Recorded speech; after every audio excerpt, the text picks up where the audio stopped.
This story is titled, My Wealthy Parents Called Me a Burden, Refused to Pay for College, and Abandoned Me. Years later, tried to cash in on my success. Instead, I sued them for $3 million and cut them out for good. Hey, everyone. Before we jump into today's video, I need your help. We've noticed the channel is losing some traction, and subscribing is one of the best ways you can support us. It's quick, free, and it helps us keep bringing you awesome content. Your support means the world. Let's keep this channel growing together. Thanks so much. Now let's start the video. So, my name's Josh, and I'm 27 now, running my own successful business. Life's good, but when I think back to my childhood, I realize how messed up it was. My parents, Stephen and Diane, were the definition of self-absorbed. They didn't just like their careers, they were obsessed with them. My dad was a hardcore business consultant, always crunching numbers and making deals. And my mom? She ran a chain of high-end boutiques, and her entire personality revolved around the words luxury and exclusive. Sounds like they had it all, right? But here's the thing. They never wanted kids. I wasn't part of their plan. I only existed because their families pressured them to settle down and have a child. They gave in, had me, and immediately regretted it. They didn't even try to hide it. Mom would say things like, "Do you know how many opportunities I missed because I had to be a mother?" Or, "If I didn't have to deal with you, I'd be dominating the West Coast fashion scene by now." Dad was worse. He'd look at me and go, "You've set us back years. If you hadn't been born, we'd have been so much further ahead." Yeah, they really said stuff like that. To my face. Growing up in that house was like being tortured all the time. They were constantly busy with their businesses, so I was basically left to raise myself. If I needed help with homework, they'd brush me off. "Ask your teacher," Mom would say, barely looking up from her laptop. And Dad? He'd mutter something about how he was building an empire and didn't have time for my childish problems. I'd watch other kids at school get picked up by their parents, who'd ask them about their day or cheer them on at events. Meanwhile, my parents couldn't care less. They never came to a single parent-teacher conference, school play, or science fair. It wasn't just neglect, it was complete disinterest. And when they did pay attention to me, it was only to criticize.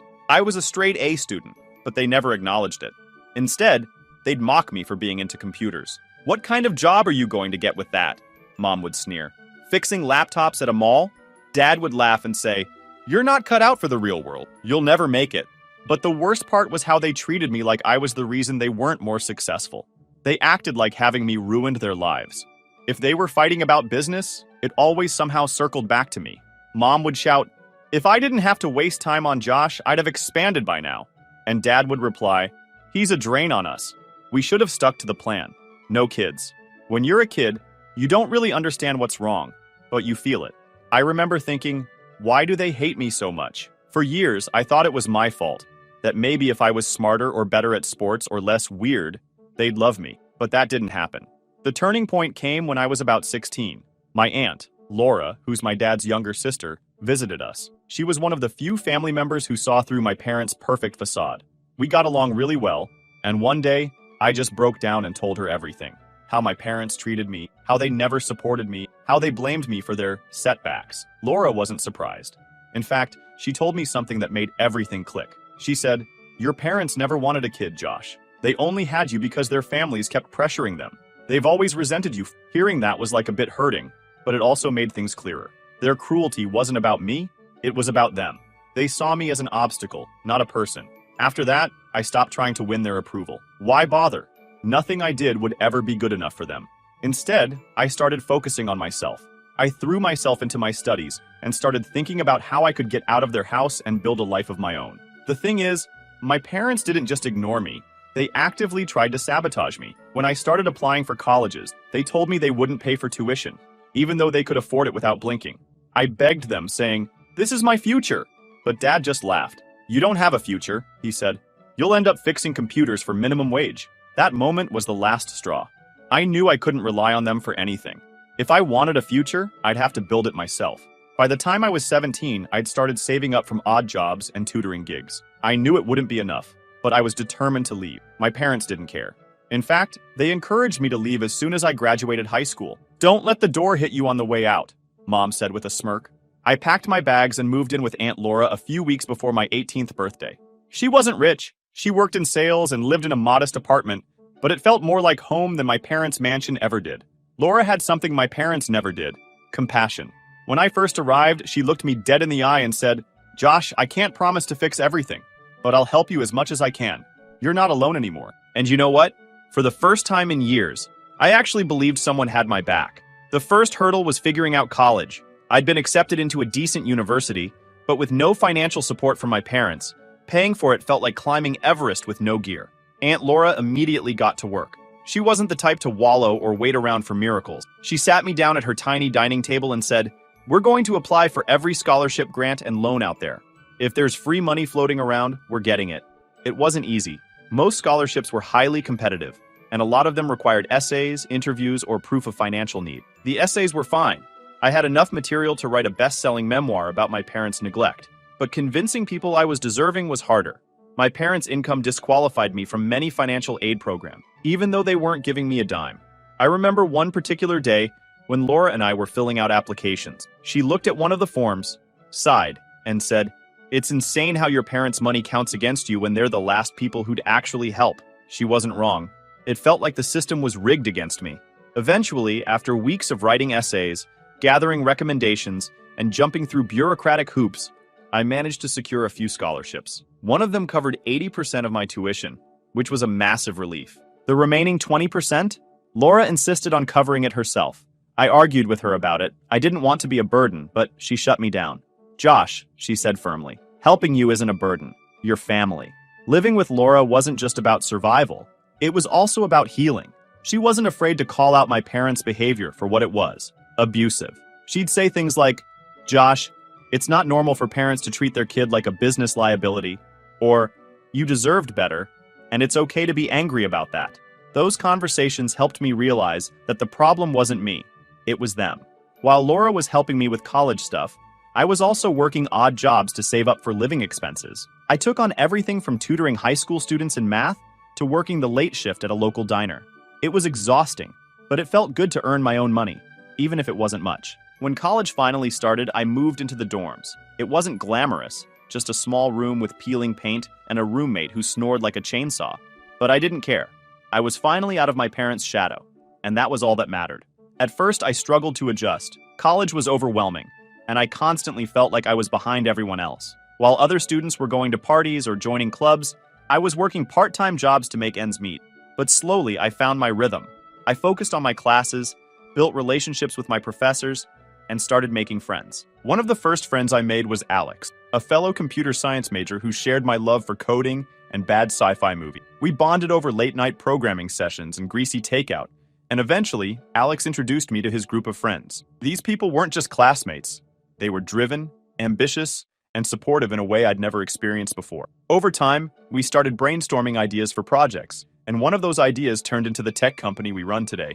But back then, it was just a side hustle, a way to practice our skills and maybe make a little extra cash. None of us realized it would eventually become something big. Meanwhile, my relationship with my parents was non-existent, which suited me just fine.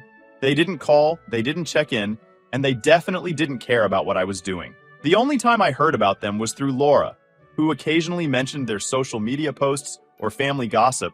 Apparently, they were still living their picture-perfect lives. But every once in a while, I'd feel this pang of anger. And pretending I didn't Not because I missed them, I didn't, but because I knew they were probably telling their friends some twisted version of the truth. I could imagine them saying, "Josh chose to leave," or "We gave him everything, but he wanted to go his own way." The thought of them rewriting history like that made my blood boil. I wanted to confront them, to call them out for their lies, but Laura always advised against it. "You're doing great on your own, Josh," she'd say. "Don't let them drag you down." By the end of my first year in college, things started to look up. I was excelling in my classes, my side hustle was gaining traction, and I finally felt like I had a purpose. But the most important thing? I proved to myself that I didn't need my parents. Every success, every step forward was mine and mine alone. Leaving their house had been the hardest decision of my life, but it was also the best one. For the first time, I was free to be who I was, without their constant criticism and negativity weighing me down. That year, I made a promise to myself. I would never let them back into my life. No matter how successful I became or how much they tried to worm their way back in, they would never get another chance to hurt me. Looking back, I think that decision, the decision to cut them out entirely, was the moment I truly started to heal. By the time I hit my senior year in college, my life had done a complete 180. I wasn't just surviving anymore. I was thriving. My side hustle with Alex and a few other friends had turned into something bigger. What started as a small software project in our dorm rooms was gaining traction. Companies were noticing us, and we were getting emails from people who wanted to pay for our services. It was surreal. I remember the day we landed our first big client. We were crammed into Alex's tiny apartment, surrounded by empty pizza boxes and Red Bull cans, when the email came through. It was from a mid-sized logistics company that wanted a custom solution for streamlining their operations. The contract? $50,000. We all just sat there for a minute, staring at the screen. Then Alex jumped up and screamed, "We're doing this!" That deal was the turning point. We registered our company officially, and within months, we were juggling multiple clients. Of course, it wasn't all smooth sailing. Balancing school, part-time jobs, and the growing demands of the company was exhausting. There were nights when I barely slept, running on caffeine and adrenaline. But for the first time in my life, I felt like I was building something that mattered, something that was mine.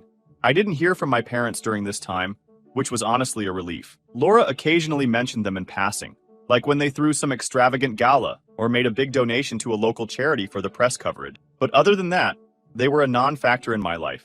Then came graduation. I wasn't just graduating, I was valedictorian. That was a moment I dreamed of for years. Standing on that stage, giving my speech, and looking out at the crowd felt like validation for everything I'd been through.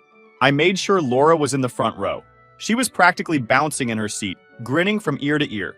She'd been there for me through everything, and seeing her proud made the moment even sweeter. But guess who decided to crash the party? Yep, Steven and Diane. They didn't reach out to me beforehand, didn't ask if I wanted them there. They just showed up. I spotted them outside the auditorium, mingling with other parents like they were part of the celebration. It took me a second to process what I was seeing. They were all dressed up, Mom in one of her designer dresses, and Dad in a suit that probably cost more than my tuition. I walked right past them on my way in, pretending I didn't see them. I wasn't going to let them ruin my day. After the ceremony, I planned to meet up with Laura and my friends to celebrate. But as soon as I stepped outside, there they were. Mom was all smiles, waving me over like we were best friends. "Josh, darling, there you are." I didn't even try to hide my annoyance. "What are you doing here?" I asked. Mom's smile faltered, but she recovered quickly. "We wanted to be here for your big day. It's such a proud moment for the family." Family. The audacity of that word coming out of her mouth almost made me laugh. Dad chimed in, "You're valedictorian. That's a huge achievement. We wouldn't miss it for the world." I stared at them for a moment, trying to decide if they were delusional or just plain selfish. Probably both. "You didn't even know I was valedictorian," I said. "You're here because it looks good for you, not because you care about me." That hit a nerve. Mom's smile vanished completely, and Dad's face turned red. "That's not true," he said, but his tone wasn't convincing. "Really?" I shot back. "Because the last time I saw you, you told me I didn't have a future. You kicked me out, refused to help with college, and now you're suddenly proud parents? Spare me."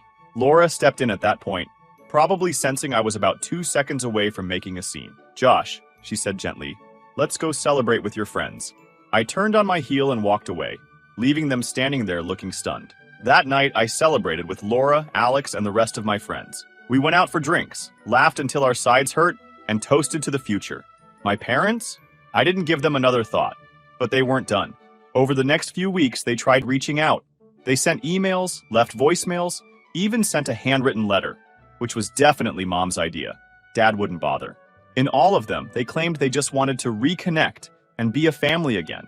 I wasn't buying it. They'd made it clear my whole life that I was nothing more than an inconvenience to them. Now that I was successful, they wanted back in? Yeah, no. At first, I ignored them. But then they started getting bolder. One day, I got a message from a mutual family friend congratulating me on my success and mentioning how proud my parents were. Apparently, they'd been telling people that they'd always supported me and were instrumental in my achievements. That was the last straw. I sent them a single email. "Do not contact me again. I'm done." From that point on, I made sure they were completely cut off. No phone calls, no emails, no chance for them to insert themselves into my life. Looking back, that period was one of the most important in my life. I realized that success isn't just about what you achieve, it's about who you surround yourself with. My friends, my aunt, and the team I built with Alex were my real family. Steven and Diane, they were nothing more than strangers who happened to share my DNA. I thought I was finally free of my parents. After graduation, I moved to a new city, set up shop with my business partners, and started focusing on growing the company. Life was finally falling into place. My relationship with Laura stayed strong. My friends became like family, and business was booming. But of course, Stephen and Diane couldn't stay out of my life for long. It started with a random phone call. I almost didn't answer because the number wasn't saved in my phone, but something told me to pick up. "Josh, it's your mother," came Diane's voice, dripping with fake warmth. I hadn't heard from her for over a year, but her tone instantly brought back memories of every manipulative conversation we'd ever had. "What do you want?" I asked flatly. "We've been hearing about your business. It sounds like you're doing really well," she said. I could feel where this was going, but I let her continue. "Your father and I have been thinking," she said, her voice taking on that tone she used when she was trying to sell an idea she knew wasn't going to land. "We'd like to invest in your company. We could bring so much to the table. Connections, advice, financial backing.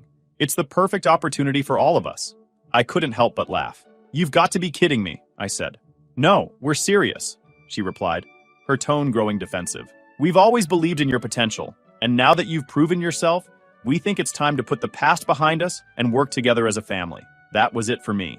"You want to work together as a family?" I said, my voice sharp. Where was that energy when I was applying for colleges, or when I was living off ramen in my dorm because you refused to help? "You're only interested now because you think you can make money off me." Diane sputtered, trying to come up with some excuse, but I hung up before she could finish. I thought that would be the end of it, but I should have known better. The next day, I woke up to an absolute mess. My phone was blowing up with messages from Alex and my other business partners. They'd all seen the same thing, a Facebook post from my parents, tagging not just me but also my company and everyone associated with it. The post was a masterpiece of lies and manipulation. They claimed I was a fraud, that my company only existed because of their generous financial support, and that I had cut them out of my life after using their money to get ahead. They made it sound like I was some spoiled brat who had turned my back on the people who had given me everything. And because they tagged my business partners, clients, and even some of our investors, the post got traction fast. Comments started pouring in, furious, with people either congratulating my parents for raising such a successful threat to my livelihood, or questioning my business was my life story, and they were dragging it through the mud to boost their own egos. After I calmed down, after Alex convinced me not to throw my phone out the window, I knew I needed to respond. But I didn't want to stoop to their level and get into a public argument on Facebook. That's not how I operate. Instead, I decided to let the truth speak for itself. Here's the thing. I had receipts. Back when I was still living with my parents, I started recording videos of their behavior. At first, it was just for my own sanity, a way to remind myself that the things they said and did weren't normal. But as time went on, I realized those recordings could be my shield if I ever needed to prove how awful they were. I had footage of Diane berating me for wanting to go to college, Stephen telling me I'd never amount to anything, and both of them openly admitting they wished I hadn't been born. I uploaded those videos to my public Instagram account, along with a detailed post explaining the reality of my relationship with my parents. I laid everything out, how they never wanted me, how they kicked me out when I turned 18, and how they were now trying to profit off my success. I didn't hold back, but I also didn't embellish. The truth was damning enough on its own. The response was overwhelming. Within hours, the post went viral. People were sharing it, commenting in disbelief, and calling out my parents for their lies. The tone of the conversation shifted fast. Suddenly, everyone was on my side. But the fallout for Stephen and Diane was brutal. Their friends, their colleagues, and even their clients started distancing themselves. I heard through Laura that the backlash was so bad that Mom had to shut down her boutique's social media accounts because of the hate messages pouring in. Good. Meanwhile, I wasn't done. I contacted my lawyer, Sarah, and explained the situation. She took one look at the Facebook post and said, "This is defamation, plain and simple. We're going to sue." Sarah didn't mess around. Within days, she filed the paperwork, citing not just the harm to my personal reputation, but also the damage to my business. Alex and the rest of the team were fully on board. They'd seen the impact firsthand, with clients pulling out of deals and investors hesitating to move forward. When my parents were served with the lawsuit, they freaked out. I got a series of frantic voicemails from Diane, alternating between tearful apologies and angry accusations. Stephen, of course, took the tough guy route, leaving a single message that said, "You're making a big mistake, Josh. This won't end well for you." "Sure, Dad, because your track record with predictions has been so great." I didn't respond. I let Sarah handle everything while I focused on damage control with my business. My partners and I reached out to every client and investor personally, explaining the situation and providing proof of the truth. It was a lot of work, but it paid off.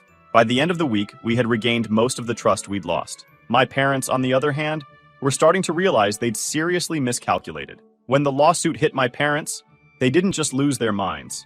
They lost any sense of strategy. Instead of laying low or hiring a good lawyer to handle things quietly, they went full chaos mode. They started calling everyone in the family, crying about how I was ruining their lives and trying to paint themselves as the victims. The irony? They hadn't spoken to most of these relatives in years. Suddenly, Stephen and Diane were reaching out to everyone from distant cousins to my mom's estranged sister, pleading for sympathy. They even had the audacity to call Aunt Laura, trying to guilt her into convincing me to drop the case. Laura, being the absolute badass she is, shut them down immediately. She told them, in no uncertain terms, that they had no one to blame but themselves. "Josh owes you nothing," she said. "You made your bed. Now lie in it." Then she hung up. Meanwhile, I stayed focused on the lawsuit. Sarah was working overtime, gathering evidence, filing motions, and prepping for what was shaping up to be a major legal showdown. She assured me we had a solid case, but she also warned me that my parents would try every dirty trick in the book to avoid taking responsibility. She wasn't wrong. About a week after the lawsuit was filed, my parents launched their next attack. They tried to undermine me publicly again. This time, instead of another Facebook post, they started contacting local media outlets, pitching themselves as the misunderstood parents of a ruthless tech CEO. One of the smaller local papers actually ran their story. The article was a mess, full of half-truths and outright lies. It described me as an ungrateful son who had turned his back on his loving parents after they sacrificed so much for him.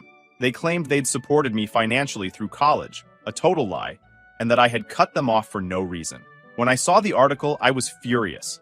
My parents weren't just attacking me anymore. They were actively trying to destroy my reputation in the community. I sent the article to Sarah, and she immediately added it to our defamation case. But I wasn't just going to sit back and let them control the narrative. I decided it was time to escalate.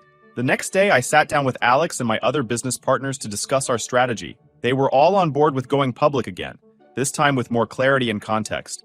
"People need to know the whole story," Alex said. "You've been way too nice for too long." So, I made another Instagram post. This time, I didn't just share the videos.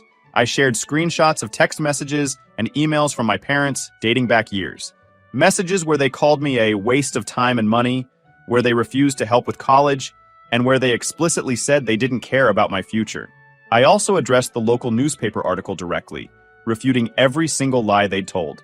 I included receipts, bank statements showing I'd paid for college myself, letters from my scholarships, and even a heartfelt note from Aunt Laura that she'd written me during my first semester. The post blew up. Within hours, it had tens of thousands of likes and comments. People were outraged, not just at my parents, but at the newspaper for running such a biased story.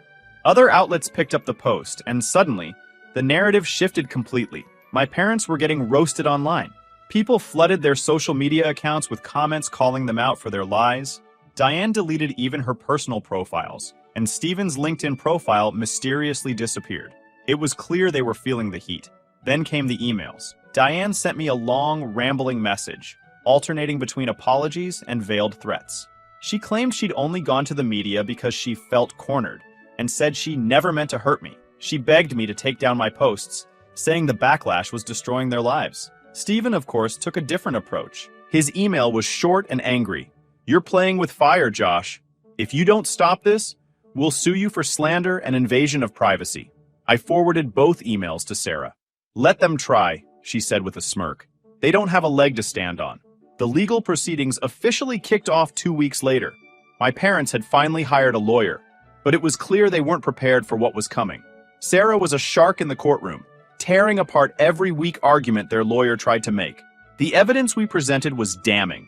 The videos, the text messages, the emails, the Facebook post, it all painted a clear picture of who my parents really were. Even their lawyer seemed embarrassed by the end of the first hearing. At one point, Diane tried to speak directly to the judge, claiming she'd been misunderstood and that I was exaggerating. The judge shut her down immediately. "This isn't the time for personal statements," he said. "Let your lawyer do the talking." It was glorious. By the time the mediation phase rolled around, my parents were desperate to settle. They knew they couldn't win in court, and they were bleeding money trying to fight the case. Their lawyer approached Sarah with an offer. They'd pay $500,000 in damages if I agreed to drop the suit and remove my posts. I laughed when Sarah told me. Not a chance, I said. They've done too much damage for that to even come close. Sarah went back with a counteroffer. $3 million. No negotiation, no concessions. They'd pay the full amount, publicly apologize, and stay out of my life for good, or we'd take it to trial. After a few days of back and forth, they caved. The day the settlement was finalized felt unreal. I sat across from Sarah in her office, staring at the final paperwork. Stephen and Diane had agreed to pay the full $3 million, issue a public apology, and best of all, they were legally barred from contacting me ever again. When Sarah handed me the pen to sign the papers, I hesitated for a second, not because I had doubts, but because this moment was so much bigger than the money. It was about standing up for myself, proving that they couldn't control me anymore. Once I signed, it was done. No appeals, no second chances. They were out of my life, for good. Their public apology was everything I hoped it would be. Awkward, forced, and completely humiliating for them. It was plastered on their social media accounts for everyone to see, where they admitted to their lies, manipulation, and the harm they'd caused me and my business. The comments under their posts were savage. People called them out for being terrible parents, fake philanthropists, and all-around awful human beings. Diane ended up disabling comments after a few days. But the damage was done. Their social circle was gone. Their reputations were in shambles, and no amount of spin could fix it. They'd lost their credibility, their connections, and their ability to manipulate people. As for the $3 million, it went to good use. A big chunk went straight into my business, allowing us to expand faster than we'd ever planned. I also made sure Aunt Laura was taken care of. I gave her enough to pay off her mortgage and sent her on the vacation of her dreams, a month-long trip to Italy. She cried when I told her, but honestly, it was the least I could do for the person who saved my life when I had no one else. Since then, life has been peaceful. My business is thriving, my friends are still by my side, and I've built a life I'm proud of. For the first time, I feel like I'm in control of my own story, instead of living in the shadow of Stephen and Diane's selfishness. Do I ever think about them? Sometimes. I wonder if they regret the choices they made, or if they're still sitting in their big house, blaming me for everything that went wrong in their lives. But honestly, I don't care.